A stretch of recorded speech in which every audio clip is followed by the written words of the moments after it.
बीते कुछ वक्त से केएल राहुल सोशल मीडिया पर ट्रेंड कर रहे हैं। सबसे पहले केएल राहुल की रिटायरमेंट की खबरें काफ़ी ज़्यादा चली और उसके बाद अब केएल राहुल ने बताया कि कैसे कॉफ़ी विद करण पर दिए गए उनके जो इंटरव्यू में जो उन्होंने बातें कही, उसके बाद कैसे उनके करियर पर उसका असर हुआ और किस तरीके से उन्होंने आगे उस चीज़ को लिया।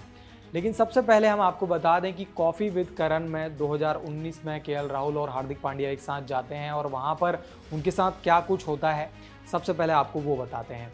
दरअसल साल 2019 की शुरुआत में केएल राहुल और हार्दिक पांड्या दोनों एक एपिसोड में कॉफ़ी विद करण में जाते हैं और वहाँ पर पॉडकास्ट के दौरान केएल राहुल और हार्दिक पांड्या के द्वारा कुछ आपत्तिजनक बातें कही जाती हैं, जिसमें महिलाओं को लेकर भी कुछ बातें कही गई, जिसको लेकर बीसीसीआई ने स्ट्रिक्ट एक्शन भी लिया।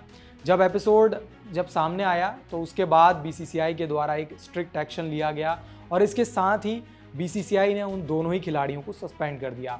लेकिन इसके बाद केएल राहुल के साथ क्या कुछ हुआ, इस सभी के बारे में केएल राहुल ने विस्तार से बताया। एक पॉडकास्ट में केएल राहुल ने बताया कि उस शो में हुई घटनाओं का उनके जीवन पर बहुत बड़ा असर पड़ा।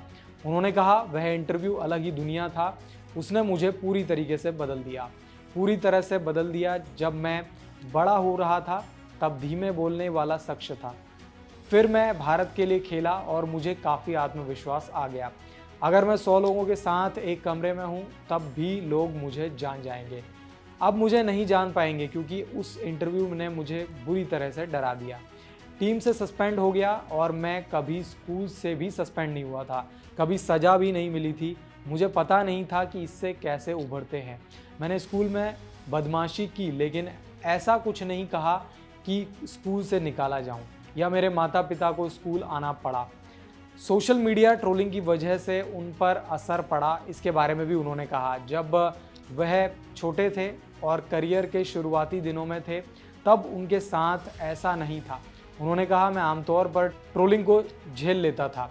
मैं सोचा करता था कि मुझे फ़र्क नहीं पड़ता। मैं तब काफ़ी छोटा था। 2 साल बाद मुझे काफ़ी ट्रोलिंग सहनी पड़ी। दरअसल इस बार वो कॉफ़ी विद करण का इंसिडेंट का जिक्र कर रहे हैं। अगर मैं बैठता तो ट्रोल होता, खड़ा होता तो ट्रोल होता। तो कॉफ़ी विद करण के जो इंसिडेंट वहाँ पर केएल राहुल और हार्दिक पांड्या के साथ हुए थे, उसके बाद का उन्होंने जिक्र किया कि किस तरीके से उनके जीवन में बदलाव आया और किस तरीके से उनके साथ फिर आगे चीज़ें हुई।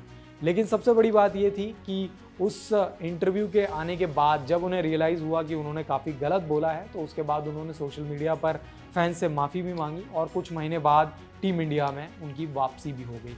इस खबर के लिए अभी इतना ही। स्पोर्ट्स से जुड़ी तमाम खबरों के लिए वन इंडिया हिंदी के साथ बने रहें।